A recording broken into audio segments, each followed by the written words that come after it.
studied in a government school of Delhi. I'm born and brought up in Delhi in a Punjabi family where girls are not generally, studied to that level where they, do research and PhD and join the area which is specifically chemistry. And government school at our time was not very of that type that they inspire the students to reach to their destination or their professional life to some levels. But yes, I was very lucky. I have good bunch of teachers around me always, which always seen spark in me, and they told me that you can do a lot, so keep trying. So in the government school, I opted science, and then I remember my science teacher was Mrs. Pathak, uh, and we have a very small bunch of students who opted science in that school. So she has given a lot of free hand to us to experiment in our laboratory, which is very small laboratory of a school, but she has given a free hand to experiment. So whatever listed in the 11th, 12th experiment, we actually did it with hands in that small laboratory. So I first thank goes to that teacher who gave us that free hand to do experiment in that small lab, but that instigate me that very exciting journey that let's explore more, let's explore more.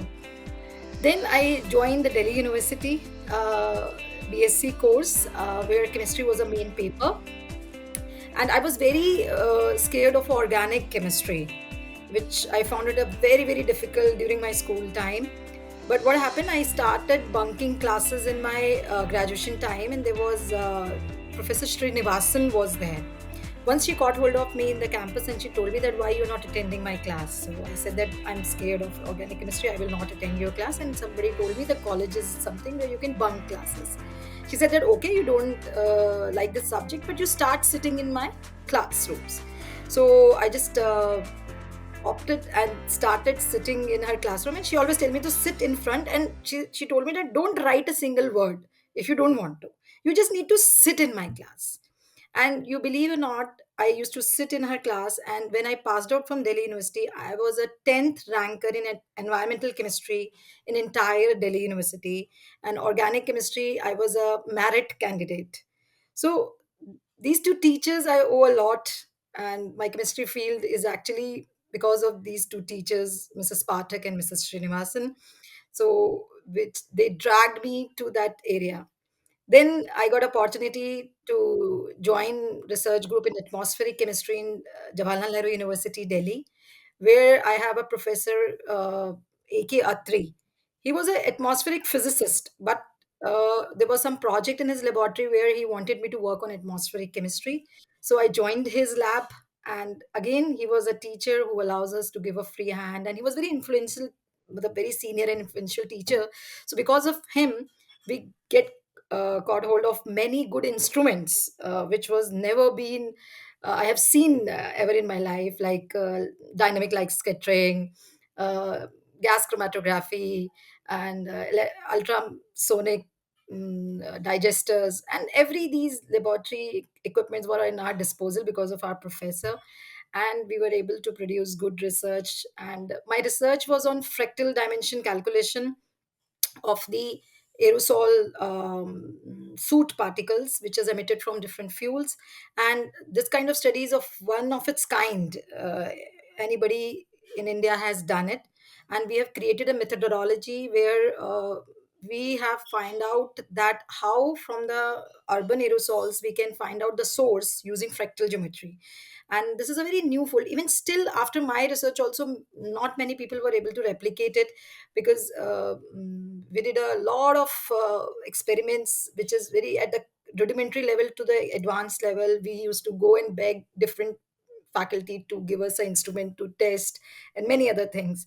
But yes, that's the methodology which we created, and we are very proud of it. And that is the journey where I started atmospheric chemistry, and atmospheric chemistry, especially aerosol science. So we did a lot of experiment in chemistry of aerosols, characterization of aerosols, urban aerosols. And we in our laboratory we worked on explosives and aerosols in a we characterize some explosives in the aerosol, which is urban aerosols. So all these things we were able to experiment because of my professor AK Atri. He was a JNU professor at that time. Now he's retired, but my journey towards research started there. And then I joined Terry School of Advanced Studies as a faculty there, and I worked there for 15 years. And later on, I joined this Delhi Skill University, which is a government enterprise. And during my 15 years of research in Terry School of Advanced Studies as a professor, I worked with a lot of PhD scholars. I learned it is a mutual learning between students and myself. I have 8 PhD scholars whom I have supervised as a supervisor, and all of them has worked in different areas of chemistry, especially climate science, the chemistry of aerosols, how it affects the water cycle, how it affects the fog formation in atmosphere. Like we were able to find out that how basic aerosols creates more fog than the acidic aerosols. Then we have worked with aerosol chemistry and areas like impact on plants species and nighttime ozone formation. Why ozone generally found in daytime, but we have worked on nighttime ozone chemistry with my PhD scholars. So my PhD scholars has taken my journey forward, and with them I've also learned a lot and published a lot. So that is why you approached me, and I have been featured in She Is. So this is so far my journey, professional journey. And at uh, personal front, yes, my mother was my support. She was there. You do what you want to do. My parents, because in a Punjabi family, generally girls get married soon, but I got married in the age of 32 because I was studying, doing research, doing PhD. So my parents supported me that take your call, take your decision. So they never forced me, to do what they wanted me to do. So that is again important to reach to that level. And finally, the person whom I married is a person who made me independent in all sense. His name is Vinay Kumar Upadhyay, and he's a person who made me a beautiful person from inside. And also, he never stopped me what I wanted to do. And he always say that you are individual as such, so go high. You don't need anybody's support. You can do yourself everything. So he's a big supporter at this moment in my life, and he stands beside me. You do, I'm there. So his word is always there, I'm there. So my husband is a big support at my current level of career and personal life. So this is a journey which I've shared very candidly with you. Yes. So, being Delhiite, I feel a lot about the air quality, which get deteriorated in winter season here. So, yes, I have worked on two important aspects of air quality, which affects Delhi every year.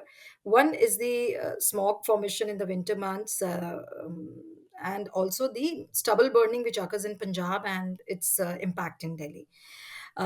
One of my research is on nighttime ozone also there, and also fog chemistry. And we have created one model also where we were able to predict that at what time the fog will onset and what time the quality of the air would start deteriorating. So we were able to find out the exact timing through that model, which we were unfortunately not published that result yet.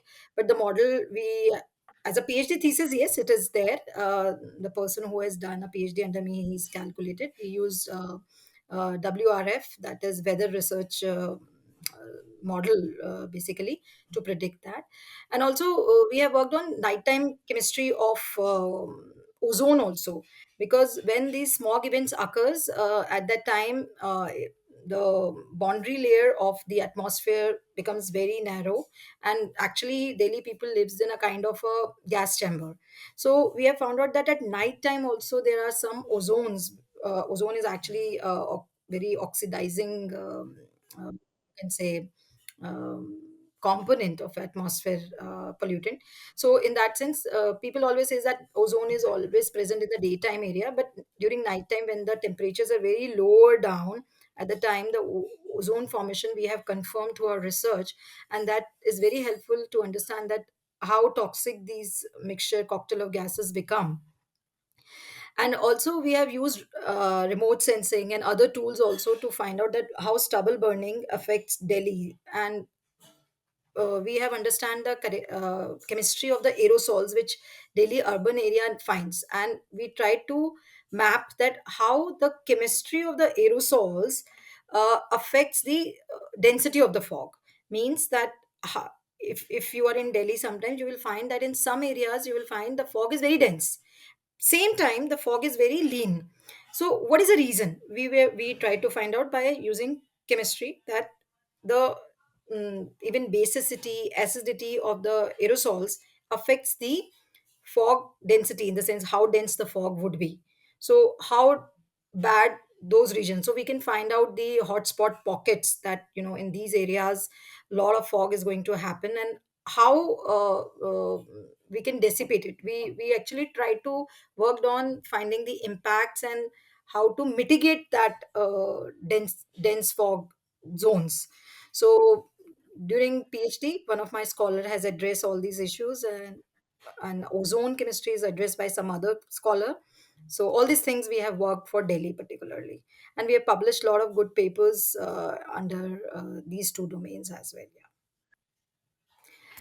So, ma'am, I wrote this during my form filling also, that I worked on science-based policy making. So these two issues which you have mentioned actually needs disconnect science-based policy making. So there are a lot of areas where we want that policy angles should pitch in. This stubble burning issue, which affects Delhi and it further deteriorates Delhi. Weather condition of Delhi, that is calm conditions which prevails in winter in Delhi, plus the festive season, all three overlaps together, and that becomes a very uh, you know uh, difficult situation to you can say tackle with. So we need strong policy decisions at the governance level to tackle these issues, uh, to tackle stubble burning. And when we say that festival season is overlapping with the calm condition of weather, and that deteriorates the condition of air quality further, then at that time also we need a some kind of window period where we can have a festivities during that time. So we need a science based policy making, and we can convince policy makers by our science that these are the reasons, and you need to govern your policies around that, so that the situation can be tackled. So as a science researcher, I can say that I'm very hopeful that this situation can be reversed and tackled.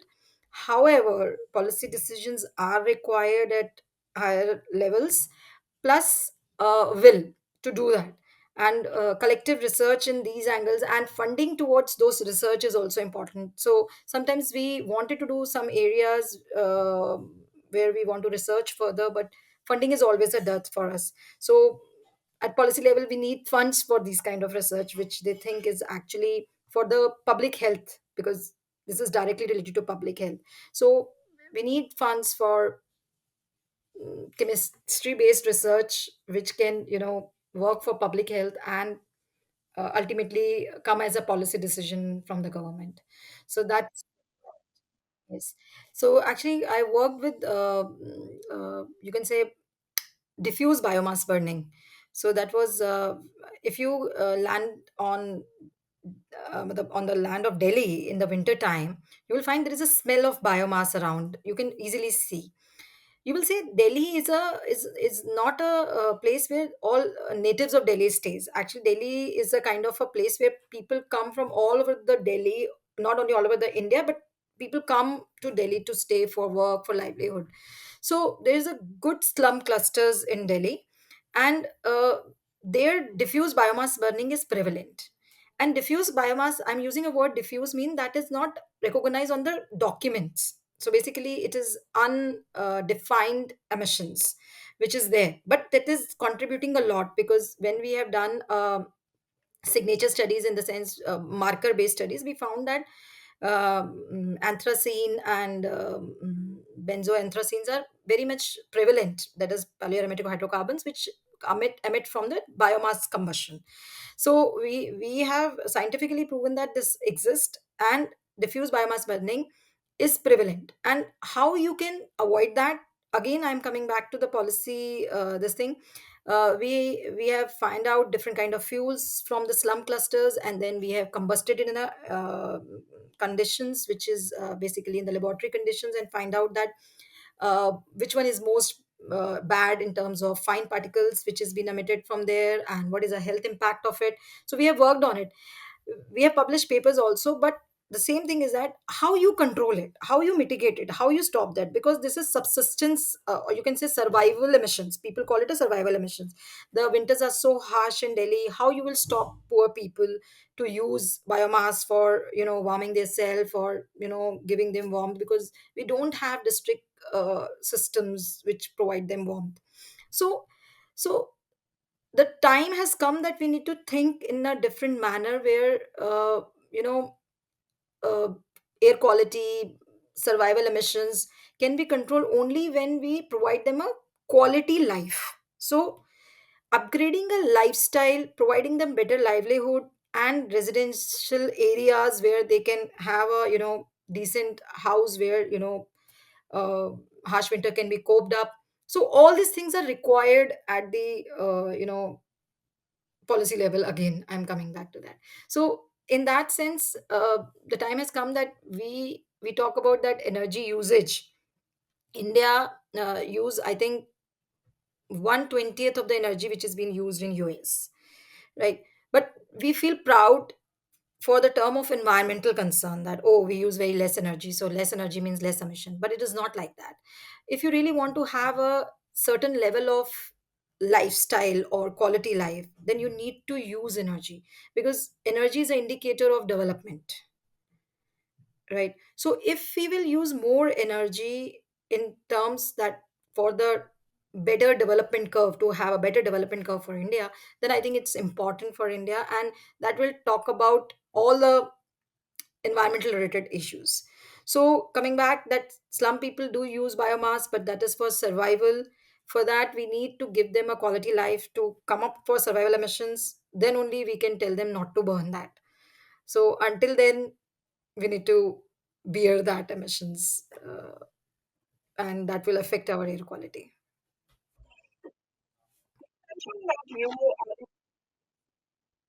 Exactly same. So you, for that, you have to interview my PhD scholars.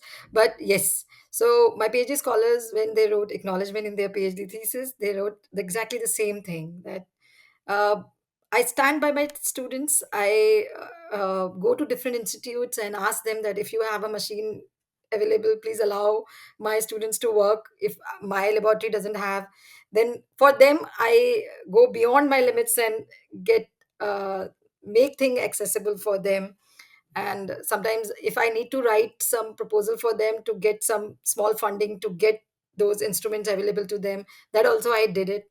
So yes, my student, you can testify this for me any time. And same leadership style I have adopted. And actually this is not my under my control. Actually, what you actually deliver, what you get. If you get happiness, you deliver happiness. If you get that kind of free hand and things to do, then you will definitely allow them. So that is actually inherent way of working. So yes, my students also says this to me, and I think it's true what you said, that yes, I adopt the same leadership style which my teachers has given me during my professional journey in the research actually. I tell you, one of my students, she was working in the village, Rajasthan village. She worked on public health area and aerosol chemistry, basically.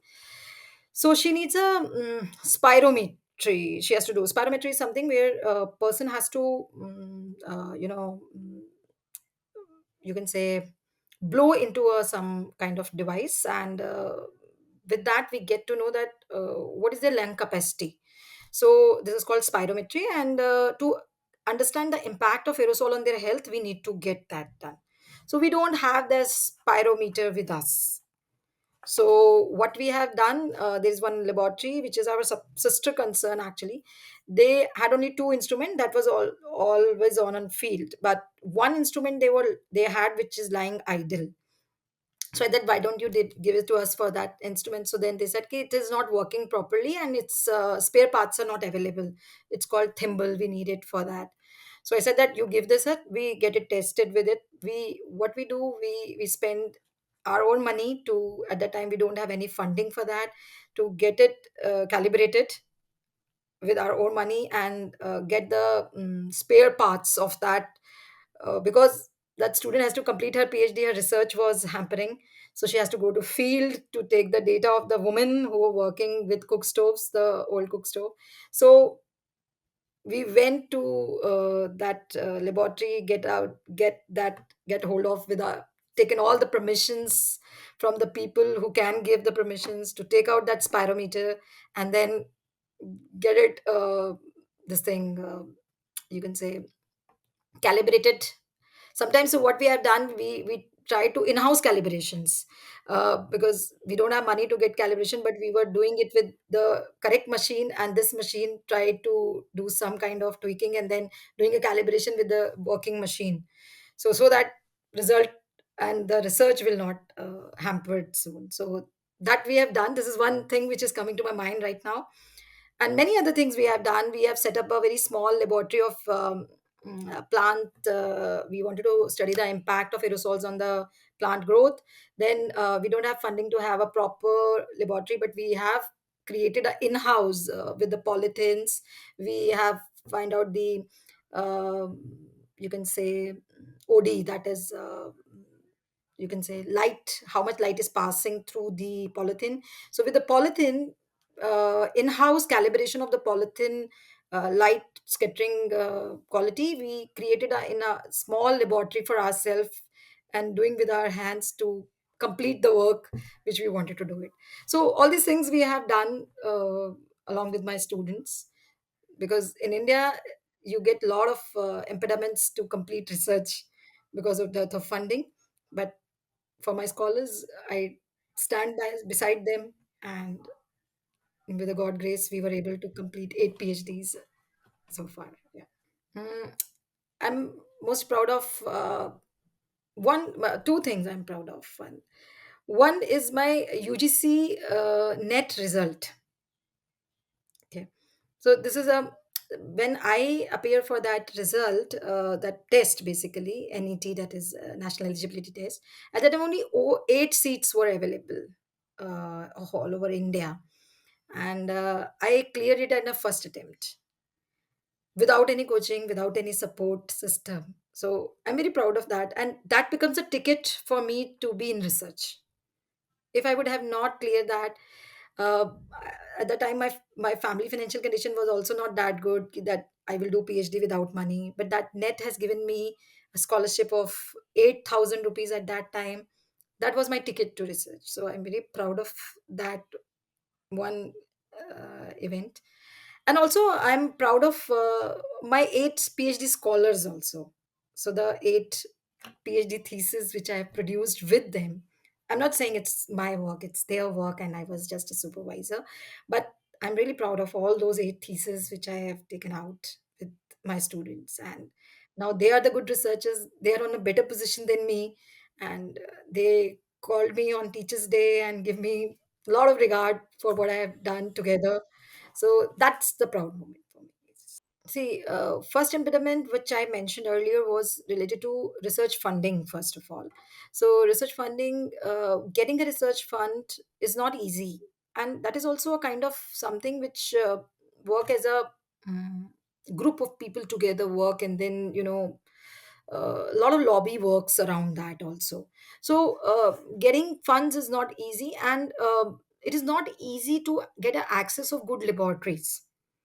You might be in a one institution uh, where you have 4 machines, but you need some machine which is very important for your research. So I at one point of time I need one instrument which is basically CCN counter, which I think India has only 4 CCN counters so far. If you wanted, so I was not able to work on CCN counter. I wanted to use that machine. If I would have worked on this machine, I think I wanted to work on cloud chemistry. This was my area where I really wanted to work in cloud chemistry, but I couldn't work in that because those instrument was not in my access. They were not in Delhi per se, and I cannot travel far to get access of them.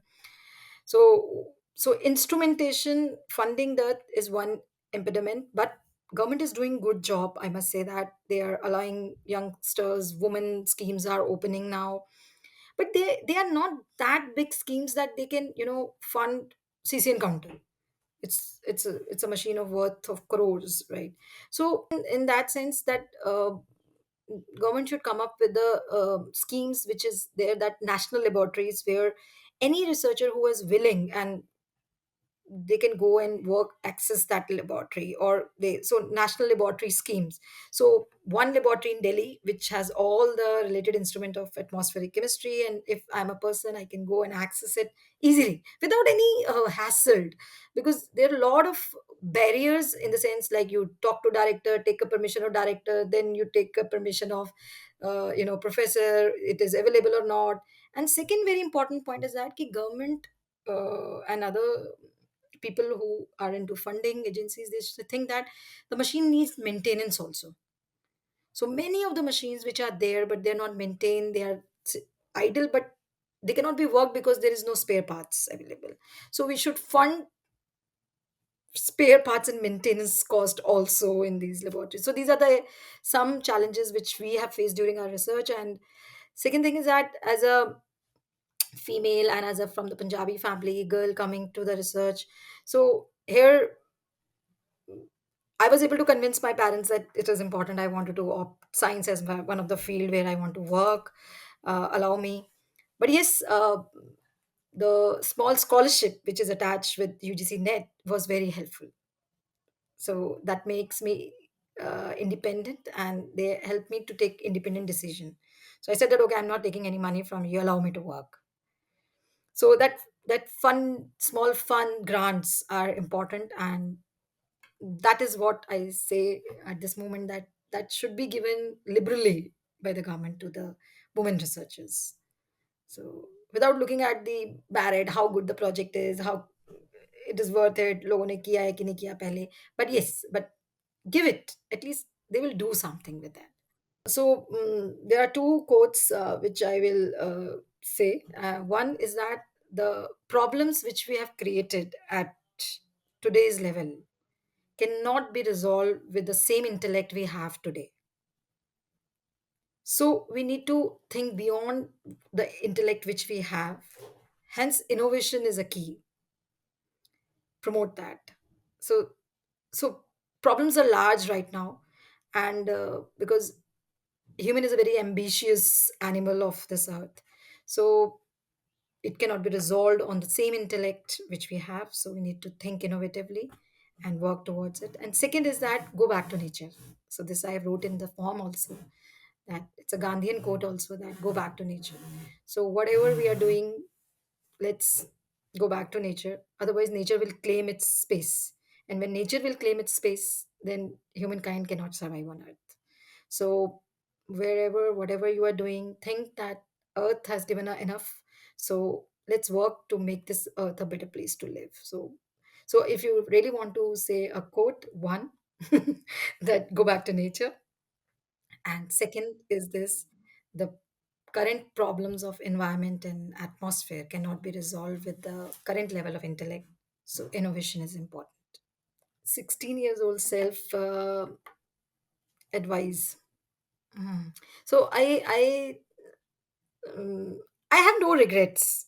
What I get, I'm very thankful, and I'm very feel gratitude towards that. That what I have achieved uh, is it's fine. It's fine. But the advice is this only, that